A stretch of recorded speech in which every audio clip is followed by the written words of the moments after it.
c'est tous les jours de manche. Et bonjour à tous. Salut Arnaud. Copains. Et Arnaud. Alors aujourd'hui nous sommes le jeudi 127 novembre et la pluie continue de tomber. C'est pas le moment de vous enrhumer, d'ailleurs aujourd'hui il y a grève des pharmaciens. Oui, tu peux toujours voir le docteur, tu peux pas t'acheter ton traitement, donc t'es bien avancé. Bon courage d'ailleurs, si vous nous écoutez et que toute la famille a la gastro, vous allez passer une journée très difficile. Alors si vous avez besoin de benzoïco-diazospinoïdes ou d'inhibiteurs hélicoïdo-protéiques de pompe à protons, eh bien, regardez chez vous s'il ne reste pas des polypeptides vasodilatateurs. Bien sûr. Et vérifiez quand même ce que je dis, si c'est médicalement pertinent, parce qu'en fait, j'en sais rien. Avec cette grève des pharmaciens, qu'est-ce qu'on risque ? Eh bien, de surmener les dealers de drogue, si on renvoie toute la clientèle vers eux. Et les dealers sont déjà sursollicités à Paris, à Marseille, très difficile, cette à la profession, campagne, à la au Sénat, partout. Ils bossent comme des chiens et là, ils doivent prendre le relais des pharmaciens. Il va y avoir une manif. Les dealers vont descendre dans la rue. Ils sont déjà dans la rue, mais ils vont descendre dedans quand même. En tout cas, ça bosse au gouvernement. Hier, on examine le projet de loi sur la fin de vie. Aujourd'hui, Macron provoque la fermeture des pharmacies. Ça va vite sur la fin de vie. Alors, les pharmaciens protestent. Très efficace. Ah oui, c'est efficace. Vous voulez peut-être faire un petit tour en pharmacie, Apolline ? Je vous sens un peu enroué. Ce sera pour demain. Alors, les pharmaciens, pourquoi ils sont en grève ? Parce qu'ils protestent contre la vente en ligne de médicaments. Ça, c'est un gros problème économique. Je pense qu'il est mieux de laisser Manu Le Chypre l'expliquer. Jingle, Manu Le Chypre. Manu Le Chypre, c'est l'ami de toutes les bourses. Mais non. Manu Le Chypre te dit comment faire des courses. Mais non. Oh là là, c'est son. C'est le C'est un très très beau jour. RMC Big Orchestra.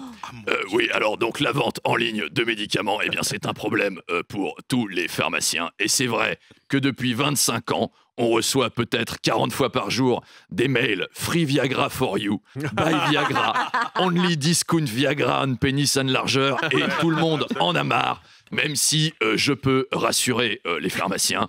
Arnaud Demanche me disait dans les couloirs que ça fait 25 ans qu'il clique sur tous les liens, plein d'espoir, et que ça marche pas, les médocs n'arrivent jamais. Alors c'est gentil de rassurer les pharmaciens, Manu, mais vous dévoilez un peu trop ma vie privée. Emmanuel Macron penserait à Gérard Larcher comme Premier ministre après les européennes. Oui, la presse bruisse de cette rumeur. Alors Gérard Larcher, il se méfie. Il a fait un déjeuner bien arrosé avec ses potes qui l'ont averti.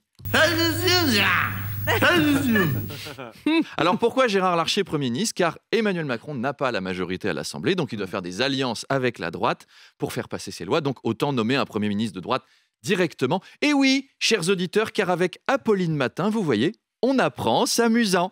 Mais Gérard Larcher hésite, il est bien confortable au Sénat. Qu'est-ce qu'il va aller prendre des coups à défendre des réformes impopulaires d'Emmanuel Macron ? Le président, il a dû lui demander, Gérard, je vois que tu habites dans un château avec une Ferrari et une mannequin russe, mais si tu renonces à tout ça, sache que je t'offre la possibilité de prendre 2 coups de pied dans les glaouis tous les matins. C'est pas motivant comme genre de choix. Tu sais, c'est comme le jeu des tu préfères. Vous connaissez le jeu des tu préfères ? Tu préfères plonger tout nu dans la Seine ou tu préfères manger les crottes de nez de ton père ? Eh ben, Emmanuel Macron, c'est pas facile, Emmanuel Macron, il a inventé la version fastoche. Tu préfères 1 million d'euros ou tu préfères que je te promène tout nu en laisse sur les Champs-Élysées ? Donc à mon avis, il ira pas, Gérard Larcher.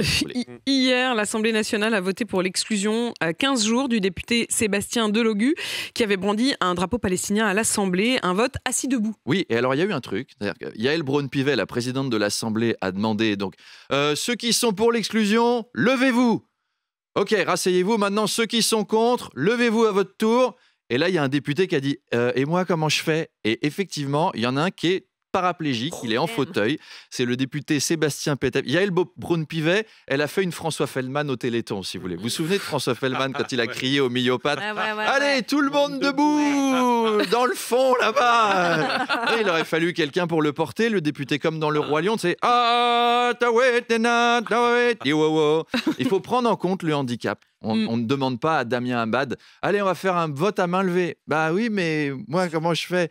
On ne dit pas allez, on va faire un vote compliqué, il faut bien réfléchir. Et là, t'es Ercilia Soudet. Bah oui, mais moi, comment je fais ?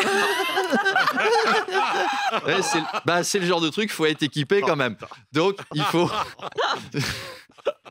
il faut prendre en compte les handicaps de chacun. C'est pas du tout vu. Oui. Inclusif, Arnaud. Inclusif, toujours. Et puis hier, les Bleus, Arnaud, sont arrivés à Clairefontaine pour préparer l'Euro. Et oui, c'est le sport. Voilà, on passe à une page sport. Donc, Charles, c'est bien ça. On va enfin revoir Mbappé rejouer au football après son année sabbatique avec le PSG. Les Bleus sont encore une fois favoris avec des talents comme Griezmann, Mbappé, Camavinga, Giroud. Les Français font peur à toute l'Europe. C'est comme à Roland-Garros. Là, j'ai regardé depuis le début, c'est pareil. Les Français font peur, hein, mais pas pareil. 9 éliminés, il n'y en a aucun qui est capable de prendre une balle correctement. On aurait dû envoyer Kenji Girac. Lui, il sait prendre des balles correctement. Cherchons des nouveaux talents. Voilà. Allez, à demain. Allez, les Bleus qui restent.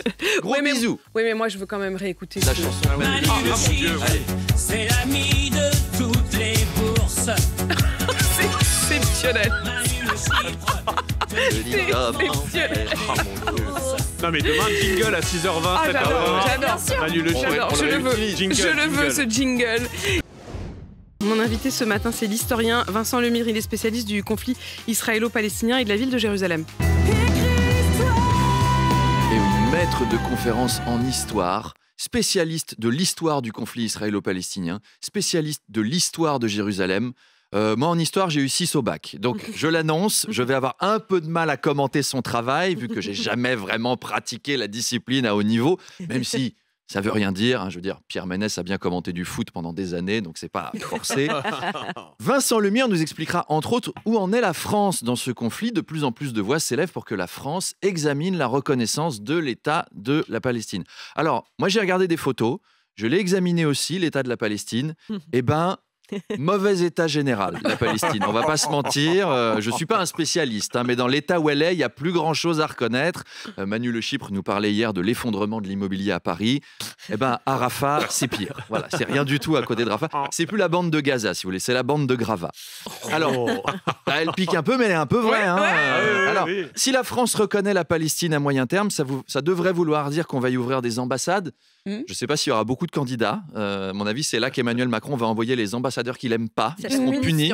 Ah oui, non, si on te dit t'as un appart de fonction, demande des photos quand même. Il est où mon appart de fonction ? Un petit peu partout, si tu veux. C'est le seul appart de 47 km². Disons qu'aux soirées de l'ambassadeur réputé pour le bon goût du maître de maison, il y aura plus de Rocher que de Ferrero, si vous voulez. Non, mais je vous avais prévenu. Moi, j'ai des analyses qui ne sont pas celles du niveau d'un maître de conférence en histoire. Alors, pour avoir des informations plus pertinentes sur le Proche-Orient, c'est Vincent Lemire à écouter à 8h30. À tout à l'heure. À tout à l'heure.